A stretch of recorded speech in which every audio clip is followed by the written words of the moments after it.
Hey guys, welcome back. Today's little video we are going to be working on the Hustler Raptor SD,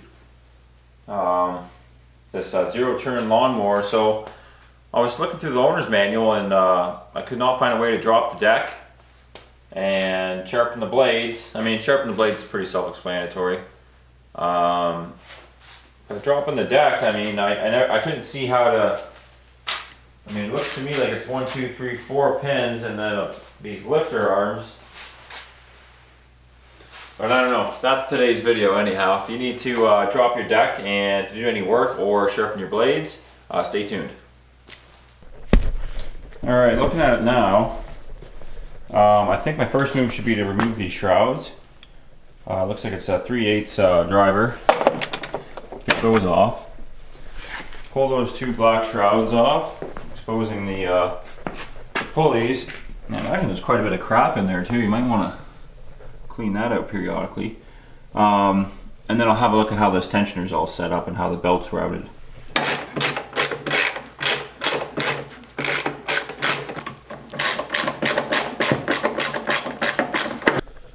Alright, well I just spent about 15 minutes cleaning the deck off. Jeez, like, I mean, obviously it's a mower, it's going to collect a bunch of crap and all that, but that's a little bit excessive. So I was looking at the belt system. I don't see a belt diagram on this deck. I'm going to just draw one, I think, but basically it comes off the drive, hits these two pulleys, stays on the outside of both, and then back down in there's another idler, I think.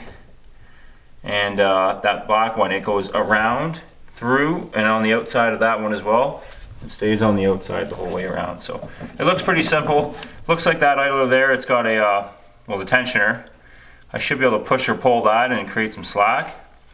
If I can't, I think what I gotta do likely is try to pull this, try to pull that pin off here, and that should release it. And then I should be able to get the belt off. Alright, so I think I figured out the best way to take the tension off. Like usually this, unless I'm missing something, which I very well could be, you know, this should pull back or forth to get tension off of this, you know, this spring. So all I did with the gloves on is pull on the right side of the mower and just pull on this spring midway and just unhook it from the deck. Just careful, it's under tension, right? And then that takes the tension off of the mower. And then from there we should be able to take the belt off pretty easy. I went ahead and I just drew out the route of the belt. I'm not the smartest guy in the world, so I don't want to forget. But basically off the drive, it comes down, hits two idlers, one's that got the tension on it. It splits outwards, hits the first blade, hits the middle blade, goes in between that blade and this little idler, and then on the outside of the other blade, and then inside and back up. So it's up to you if you want to draw that out or whatever, but I might just do a little diagram right on the deck.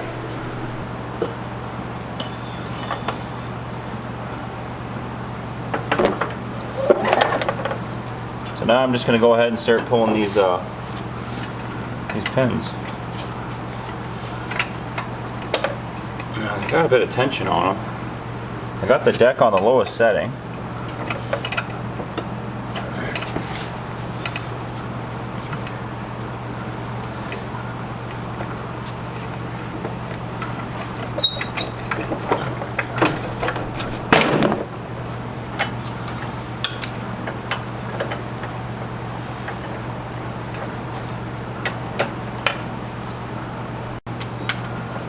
Yeah, it definitely goes smoother if you just take a bit of the weight of the deck. Just watch your fingers right on the bottom. You don't want to get them crushed.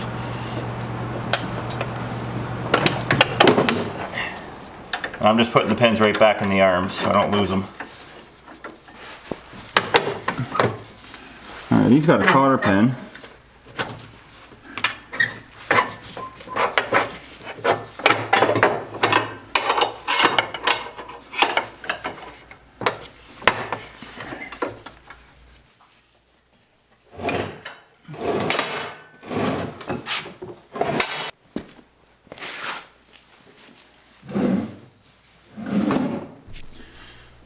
there's the deck off in all of its glory.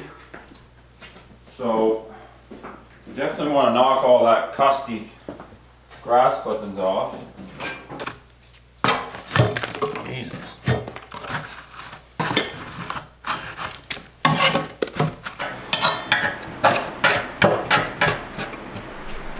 Man, have a look at that.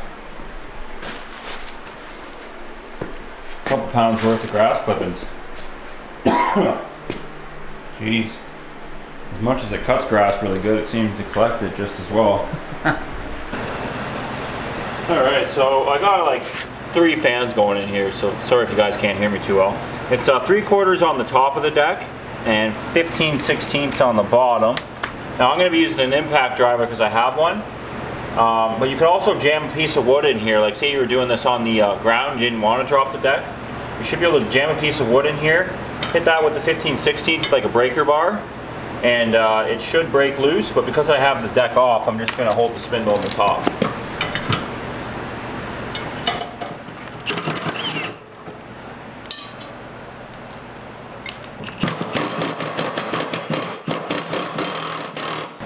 Alright, so just so we are all on the same page here, I got these blades, the writing is down, Excel. The writing is down on these, okay? Facing the ground. Just trying to keep an orientation on how the blades go on. Alright, we'll take these to the teardown bench. Alright.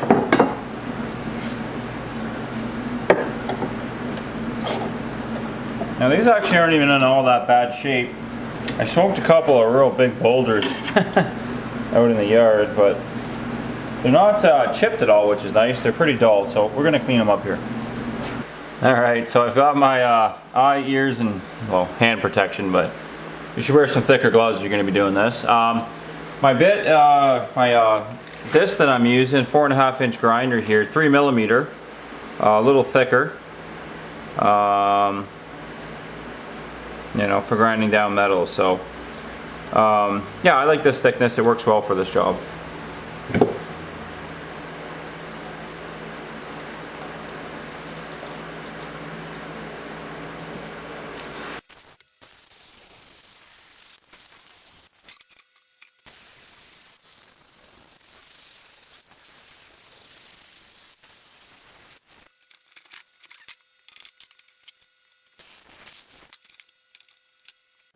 I just realized these blades say grass side on one side of them.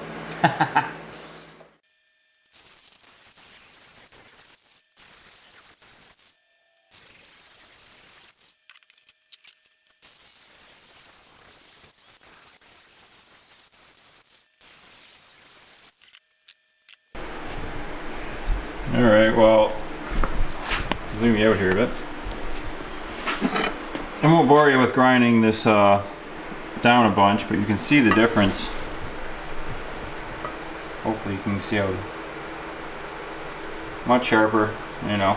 You don't have to go as hardcore as that, you just gotta give them a little touch up, but this outer blade here was really giving, looks like it's seen better days.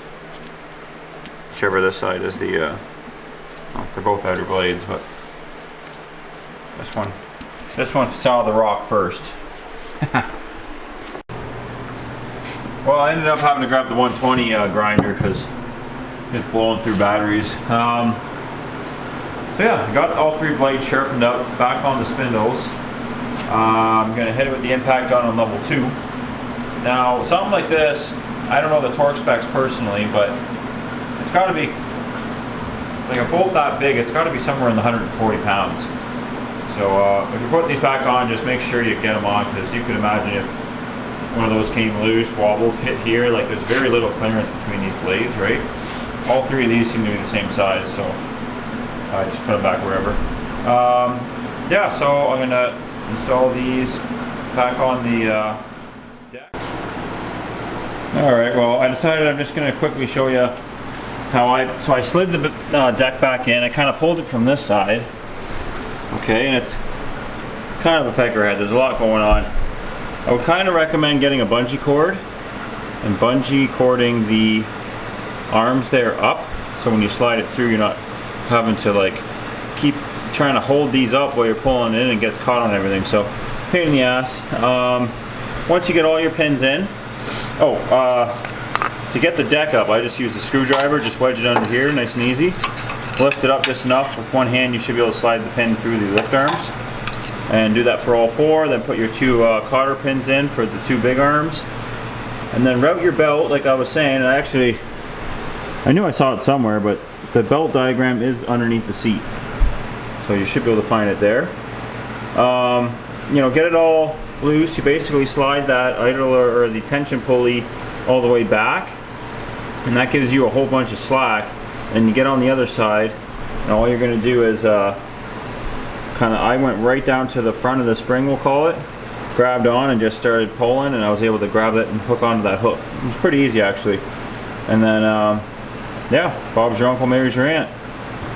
And then of course, last thing to do is to put your shrouds back on. I labeled mine left and right so I wouldn't get them mixed up, but I'm going to put some copper anti-seize, I think, on these bolts, just to kind of help with the rusting, because I can already tell, like, you know, you leave those in for a couple of years or something like that, and then you go to take those off, those are going to shear right off. So try and keep them nice and loose. I mean, ideally you want to be taking those off every you know, X amount of hours and just cleaning the crap out of there.